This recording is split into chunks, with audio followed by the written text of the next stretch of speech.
여러분, 암보다 더 무서운 게 뭔지 아십니까? 바로 다 끝난 줄 알았는데 어느 날 다시 찾아오는 두 번째 암 재발입니다. 긴 치료 과정을 지나고 집으로 돌아가 한숨 돌린 것도 잠시, 1년, 2년 만에 다시 몸 어딘가에서 이상 신호가 잡혀 힘들어 하시는 분들을 저는 정말 많이 만났습니다. 많은 분들이 꼭 이렇게 말씀하세요. 나는 정말 건강하게 먹고 살았는데 왜 이런 일이 또 생긴 걸까요? 이 말이 저는 가장 마음에 걸립니다. 저는 30년간 암 재발과 식습관을 연구해 온 박사 윤재현입니다. 같은 과정을 겪었는데 어떤 분은 몇 년 만에 재발하고 어떤 분은 10년 넘게 문제없이 지내는 이유, 저는 그 차이가 결국 매일 먹는 음식에서 나온다는 사실을 확인해 왔습니다. 놀라운 건 일본에서도 거의 같은 결론이 나왔다는 점입니다. 일본 연구진이 수천 명을 10년 이상 관찰했는데 단 5가지 음식을 끊은 그룹의 생존율이 3배 가까이 높아졌습니다.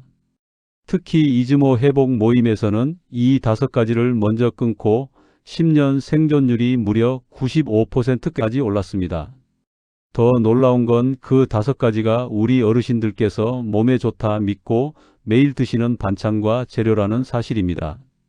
오늘은 이렇게 실제 사례에서 금지된 5가지 음식이 무엇인지, 왜 문제가 되는지, 그리고 대신 무엇을 선택해야 몸속 환경을 바꿀 수 있는지 차례로 알려드리겠습니다. 지금 여러분은 건강을 위해 어떤 음식을 챙겨 드시나요? 댓글에 남겨주세요. 그리고 도움이 되셨다면 좋아요와 구독도 부탁드립니다. 이제 바로 실제 사례로 들어가 보겠습니다. 제가 연구를 하면서 잊을 수 없는 장면이 하나 있습니다. 몇 년 동안 제 상담실을 찾아오시던 한 어르신 이야기입니다. 따님이 정성을 다해 좋은 음식을 챙겨드린다고 했는데 막상 식탁을 들여다보니 아침엔 햄과 소시지, 점심엔 흰밥 한가득, 저녁엔 달콤한 주스가 빠지지 않더군요. 몸에 좋다 믿고 드신 음식들이었지만 실제로는 몸속 염증을 서서히 키우고 있었습니다.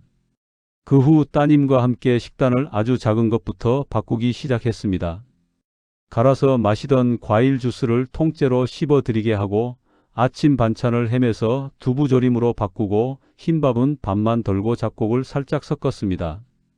단 3가지였지만 한 달쯤 지나자 숨이 덜 차고 얼굴빛이 맑아졌다고 하셨어요. 2달쯤 되었을 때는 피로감이 눈에 띄게 줄어 산책도 더 길게 하셨습니다.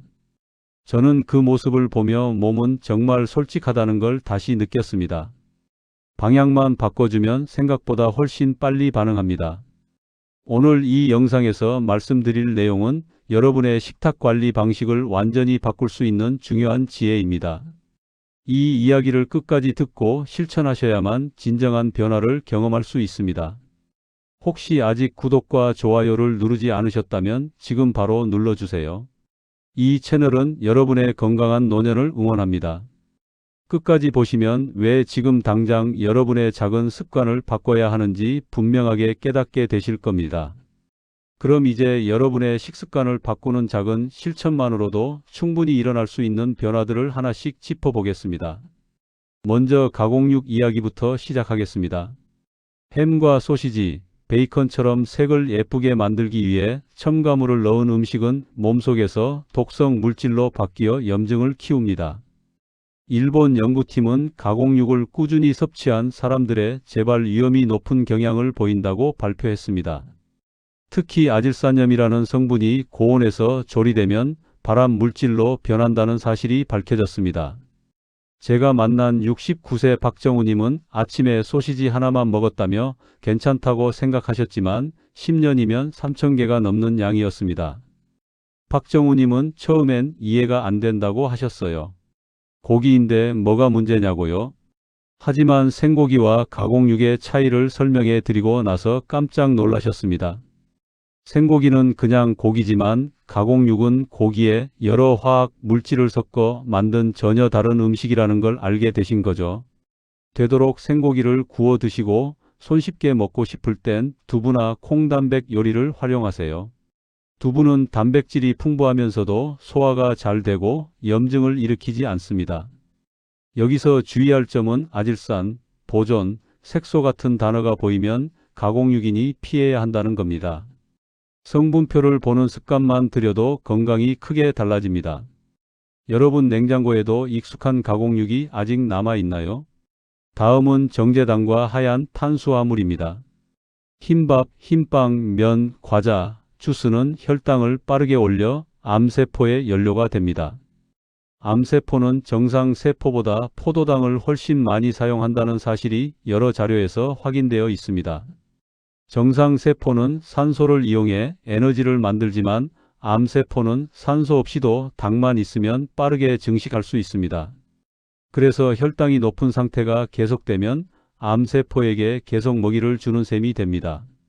72세 이선자님은 매일 건강 주스를 갈아 드셨지만 혈당이 오히려 상승해 식단을 바꾸고 정상 범위로 돌아오셨습니다. 이선자님은 과일이 몸에 좋다는 말만 믿고 사과 2개, 당근 1개, 바나나 1개를 갈아서 매일 아침 드셨어요. 건강해지려고 한 행동이 오히려 혈당을 급격히 올리고 있었던 겁니다. 과일을 갈면 섬유질이 파괴되고 당만 남아서 주스 한 잔이 설탕물이나 다름없어집니다. 현미나 귀리를 반만 섞어도 혈당 상승이 크게 줄어듭니다. 빵은 통밀로 바꾸고 주스는 통과일로 드세요. 씹어서 먹으면 섬유질이 당 흡수를 천천히 만들어 혈당이 급격히 오르지 않습니다. 단맛이 당길 때 꿀을 더하는 것보다 계피를 활용하는 것이 훨씬 안전합니다. 계피는 혈당 조절에도 도움이 되고 단맛도 느껴지니 일석이조입니다. 오늘 드신 음식 중 하얀 음식이 몇 가지였는지 기억하시나요? 세 번째는 튀김과 트랜스 지방입니다. 고온에서 만들어지는 트랜스 지방은 세포막을 딱딱하게 만들어 몸속 산소 흐름을 방해합니다. 기름을 여러 번 가열하면 독성 물질이 증가한다는 결과가 반복적으로 보고되었습니다. 특히 170도 이상 온도에서 기름이 산화되기 시작하면 아크릴 아마이드 같은 발암 물질이 만들어집니다. 제가 만난 63세 최영호님은 생선 튀김을 자주 드셨는데 기름을 여러 번 사용하면서 염증 수치가 높아졌습니다. 최영호님은 집에서 튀김을 하실 때 기름이 아까워서 한 번 쓴 기름을 체에 걸은 다음 냉장고에 보관했다가 또 쓰셨어요. 깨끗해 보여서 괜찮다고 생각하셨던 거죠. 하지만 눈에 보이지 않는 산화는 이미 진행되고 있었습니다. 한번 고온에 노출된 기름은 다시 쓰면 안 됩니다. 구이, 에어프라이어 조리로 바꾸면 기름을 줄이면서도 충분히 맛있게 드실 수 있습니다. 에어프라이어는 뜨거운 공기로 조리하기 때문에 기름을 거의 사용하지 않아도 바삭한 식감을 낼 수 있습니다. 기름에서 연기가 나기 시작하면 이미 산화가 진행된 상태니 즉시 버려야 합니다. 아깝다고 생각하지 마시고 건강을 위해 과감하게 버리세요. 튀김을 대신할 가장 쉬운 조리법은 무엇이라고 생각하시나요? 네 번째는 과도한 붉은 고기입니다. 붉은 고기의 철분은 과하게 섭취할 경우 활성산소를 늘려 염증 환경을 만듭니다. 과도한 붉은 고기 섭취는 장내 독성 가스를 증가시키는 경향이 있다는 자료가 있습니다. 붉은 고기가 장에서 분해될 때 황화수소 같은 가스가 나오는데 이게 장벽을 자극하고 염증을 일으킵니다. 74세 김영철님은 힘이 난다며 붉은 고기를 자주 드셨으나 장이 부담을 받아 속 불편이 계속되었습니다. 김영철님은 나이 들면 기력이 떨어지니까 고기를 많이 먹어야 한다고 믿으셨어요. 하루 한 끼는 꼭 소고기나 돼지고기를 드셨는데 오히려 소화가 안 되고 배에 가스가 차는 느낌이 계속되셨다고 합니다. 고기 자체가 나쁜 게 아니라 양과 빈도가 문제였던 겁니다. 등푸른 생선과 두부, 버섯 단백질로 일부 대체해 보세요. 고등어나 삼치 같은 생선은 오메가3가 풍부해서 오히려 염증을 줄여주고 두부는 소화도 잘 되면서 단백질을 충분히 공급합니다. 고기는 손바닥 크기 정도가 적당하며 일주일에 2번이면 충분합니다. 매일 먹는 게 아니라 일주일에 2~3번만 드셔도 단백질은 충분히 섭취할 수 있습니다. 고기를 줄이는 대신 어떤 단백질을 드셔보시고 싶으신가요? 마지막 5번째는 유제품입니다. 우유와 치즈의 성장 인자는 세포 분열 신호를 보내 몸속 균형을 흐릴 수 있습니다. 유제품 섭취와 특정 위험 증가의 상관성을 언급하는 자료가 꾸준히 보고되고 있습니다. 우유에는 송아지를 빨리 키우기 위한 성장 호르몬이 들어있는데 이게 어른 몸속에서는 필요 이상의 성장 신호를 보낼 수 있습니다. 68세 조혜숙님은 아침마다 우유를 드셨으나 두유로 바꾸고 속 더부룩함이 크게 줄었습니다. 조혜숙님은 뼈 건강을 위해 칼슘이 필요하다는 말을 듣고 매일 우유 2잔씩 드셨어요. 하지만 오히려 소화가 안 되고 배에 가스가 차고 설사를 자주 하셨습니다. 나이가 들면 유당분해 효소가 줄어들어서 우유를 소화하기 어려워집니다. 무가당 두유, 콩, 요거트, 견과, 우유로 부담 없이 대체할 수 있습니다. 두유는 식물성 단백질이라 소화도 잘 되고 칼슘도 충분히 들어 있습니다. 시판 요거트는 당분이 많으니 성분을 꼭 확인해야 합니다. 요거트를 고르실 때는 뒷면 성분표를 보시고 당류가 5g 이하인 제품을 선택하세요. 여러분은 우유 대신 어떤 음료로 바꿀 수 있을까요? 이제 이 5가지를 어떻게 실생활에서 실천할 수 있는지 구체적으로 살펴보겠습니다. 먼저 식재료를 자연 그대로 선택하는 것부터 시작하겠습니다. 가공된 식재료는 작은 양이라도 장기간 누적될 때 염증 반응이 크게 쌓입니다. 색이 너무 선명하거나 향이 진한 식품은 첨가물이 많을 가능성이 있으니 주의하세요.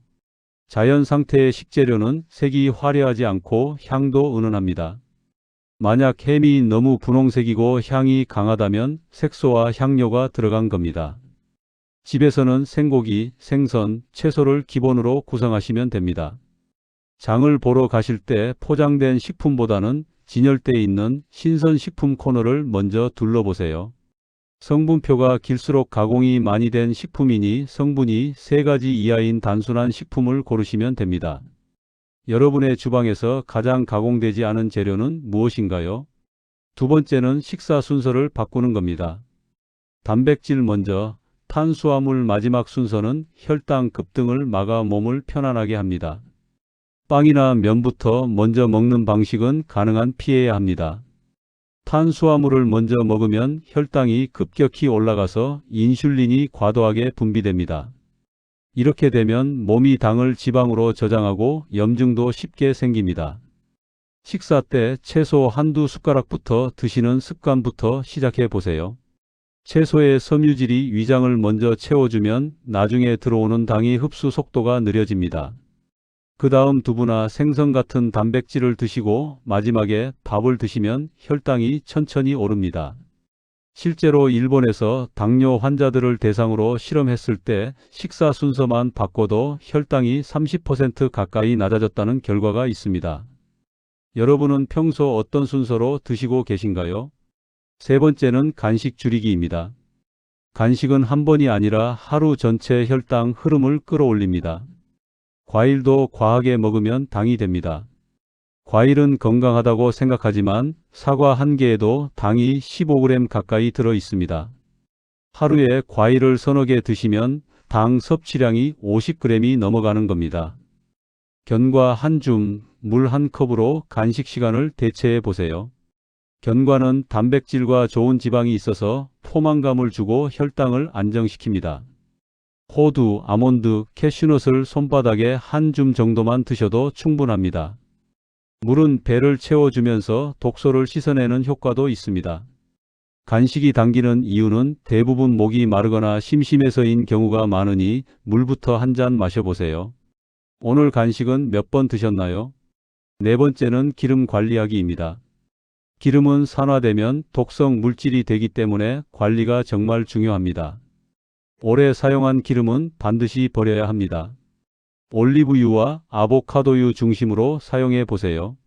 올리브유는 열에 약하니 샐러드나 무침에 쓰시고 아보카도유는 발연점이 높아서 볶음 요리에 적합합니다. 기름을 살 때는 작은 병으로 사서 한 달 안에 다 쓰는 게 좋습니다. 큰 병을 사면 저렴하지만 오래 두면 산패되어 오히려 몸에 해롭습니다. 기름은 서늘하고 어두운 곳에 보관하고 뚜껑을 꼭 닫아두세요. 빛과 공기에 노출되면 빠르게 산화됩니다. 튀김을 하고 남은 기름은 아깝더라도 바로 버리고 절대 재사용하지 마세요. 지금 집에 있는 기름은 얼마나 오래되었나요? 다섯 번째는 식탁을 가볍게 비우는 날을 만드는 겁니다. 몸은 쉬는 시간을 줘야 스스로 회복 작용을 시작합니다. 무리한 금식은 오히려 부담이 되니 주의하셔야 합니다. 일주일에 하루는 저녁을 가볍게 두부나 채소만으로 구성해 보세요. 저녁을 가볍게 먹으면 밤사이 소화기관이 쉬면서 몸이 회복 작용에 집중할 수 있습니다. 아침에 일어났을 때 몸이 훨씬 가벼운 걸 느끼실 겁니다. 금식이 부담스러우시면 저녁만 반으로 줄여도 효과가 있습니다. 여러분은 어느 요일을 쉬는 날로 정해보고 싶으신가요? 여섯 번째는 물 마시는 습관입니다. 물은 몸속 독소를 씻어내고 혈액순환을 도와줍니다. 하루 1리터에서 1리터 반 정도가 적당하며 한 번에 많이 마시기보다는 조금씩 자주 마시는 게 좋습니다. 한 번에 많이 마시면 신장에 부담이 되고 오히려 소변으로 다 빠져나갑니다. 1시간에 한 번씩 물 반 컵을 마시는 습관을 들이면 하루 물 섭취량이 자연스럽게 채워집니다. 식사 30분 전에 물 한 컵을 마시면 과식도 예방할 수 있습니다. 물이 위를 채워주면 음식을 덜 먹어도 포만감을 느낍니다. 차가운 물보다는 미지근한 물이 소화에 부담을 덜 줍니다. 여러분은 하루에 물을 얼마나 드시나요? 일곱 번째는 색깔 있는 채소를 늘리는 겁니다.